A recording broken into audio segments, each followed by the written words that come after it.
Hi everyone, my name is Nidhi Bhatnagar and this is the 18th video of the chapter number 3 History Class 10. अब आते हैं हम rebuilding a world economy पे। ये almost like last topics में से आता है। अब 4 पेज की लास्ट जो हमारे चैप्टर बचा हुआ है जो कि 4 पॉइंट्स में हमारा डिवाइडेड है 4.1, 2 एंड 3, 4 राइट। तो चलिए, रिबिल्डिंग अ वर्ल्ड इकोनॉमी किस तरीके से पोस्ट वॉर इरा में, ठीक है, युद्ध हो जाते हैं, जब ये वर्ल्ड वॉर हो जाता है तो किस तरीके से पूरे वर्ल्ड की जो इकोनॉमी है वो रिबिल्ड होती है। मतलब एक तरीके से आपने पढ़ा था कि वर्ल्ड इकोनॉमी बहुत ज़्यादा गिर जाती है, तो किस तरीके से रीबिल्ड होगी। The second world war broke out a मियर 2 decades after the end of the first world war. जब फर्स्ट वर्ल्ड वॉर हुई तो लोगों को लगा इतना भयानक युद्ध ये हुआ है, अब ऐसा कोई युद्ध नहीं होगा, लेकिन केवल 20 साल बाद ही फर्स्ट वर्ल्ड वॉर के जो था वो सेकेंड वर्ल्ड वॉर हो गया। It was fought between axis power. यहाँ से एक छोटा क्वेश्चन निकल के आ सकता है, वैसे आप लोगों को आता ही होगा कि भाई किसके बीच में लड़ा गया था सेकेंड वर्ल्ड वॉर। तो एक्सेस पावर और अलायंस के बीच में ही लड़ा गया था। एक्सेस पावर में कौन आते हैं? मेनली नाजी जर्मनी आता है, जापान आता है और इटली आता है। और अलायंस पावर में कौन आते हैं? ब्रिटेन, फ्रांस और सोवियत यूनियन एंड यूएस, जो कि लास्ट में आया था। आप लोगों को याद होगा कि ये भी आते हैं। It was a war waged for 6 years on many fronts. मतलब 6 साल तक लगभग ये चली थी अलग अलग फ्रंट्स पे। जैसे कि किन फ्रंट्स की बात करें, in many places over land पे भी ये वॉर लड़ी गई थी, सी लेवल पर भी ये लड़ी गई थी, इवन एयर का मतलब क्या है कि एरोप्लेन वगैरह, हेलीकॉप्टर वगैरह, इन सब से भी ये लड़ी गई होगी। Once again death and destruction was enormous मतलब बहुत ज़्यादा। सेकेंड वर्ल्ड वॉर में इतना ज़्यादा डिस्ट्रक्शन हुआ था जिसकी कोई कल्पना भी नहीं कर सकता था। क्योंकि जब तक बहुत ज़्यादा वेपन्स बन चुके थे। अब आता है एटलीस्ट 60 million पीपल और अबाउट 3% ऑफ द वर्ल्ड्स जो 1939 की जो पॉपुलेशन थी ना वो इसमें मर गई थी, ठीक है, are believed to have been killed directly और इनडायरेक्टली। अब as a result of the war millions more were injured और मिलियन मोर जो इसमें इंजर्ड हुए थे। डायरेक्टली और इनडायरेक्टली कैसे? डायरेक्टली तो वो लोग मरे होंगे जो कि भाई युद्ध में लड़ने गए होंगे। इनडायरेक्टली वो लोग मर गए क्योंकि ऊपर से बम गिर रहा है, आप अपने घर में बैठे हुए हो, लेकिन शहर के शहर तबाह हो गए, आप तो खत्म, सीरियल देखते देखते लोग मर रहे हैं, right.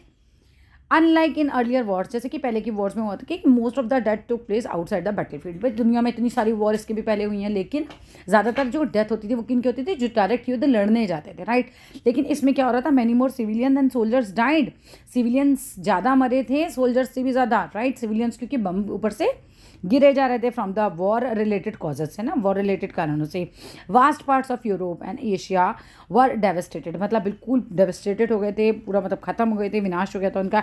And several cities were destroyed by the aerial bombardment. Aerial मतलब हवा से जो बम फेंके जा रहे थे, एक तरीके से आकाश से बम फेंके जाते। कौन फेंक रहा था? भगवान जी नहीं, दूसरी जो पावर्स थी वो कहाँ से फेंक रही थी? एरोप्लेन, हेलीकॉप्टर वगैरह का यूज़ करके, ठीक है, बम्बार्डमेंट हो रहा था। रेंटलेस आर्टिलरी अटैक्स हो रहे थे, मतलब सैनिक वगैरह जो है एक तरीके से इन पे जो गोलाबारी कर रहे थे उसके कारण ये मतलब कई शहर जो हैं वो एकदम मिट्टी में मिल गए थे।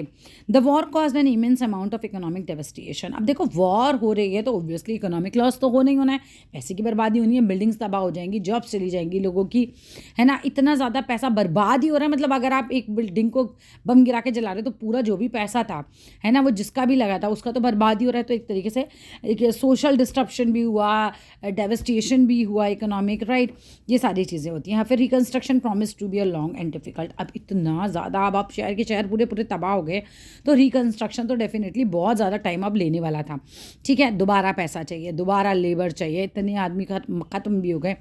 मतलब 1939 की अगर हम बात करें तो इस समय की बात में कितना इंपॉर्टेंट आपको एक पॉइंट दिया है कि उस समय दुनिया की जो पॉपुलेशन थी उसमें से 3% पॉपुलेशन जो है वो मर गई, वॉर के कारण ही मर गई, राइट।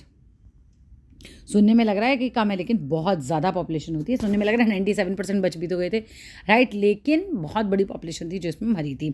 अब अनलाइक ये तो हो गया था। Two crucial influences shaped post war reconstruction. Post war reconstruction क्या होता है? वॉर के बाद 2 पावर्स एक तुम्हें दिखाई देंगी जिसने पूरी दुनिया को एक तरीके से रिकंस्ट्रक्शन, मेजर रिकंस्ट्रक्शन जो हुआ। कैसे?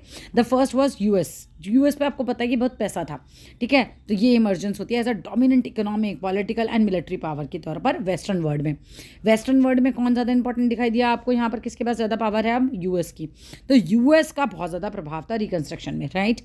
यूएस का बहुत ज़्यादा प्रभाव था, राइट। आगे आ जाते हैं। The second was the dominance of the Soviet union. दूसरा डोमिनेंस हमने कहा दो का बहुत ज़्यादा डोमिनेंस था।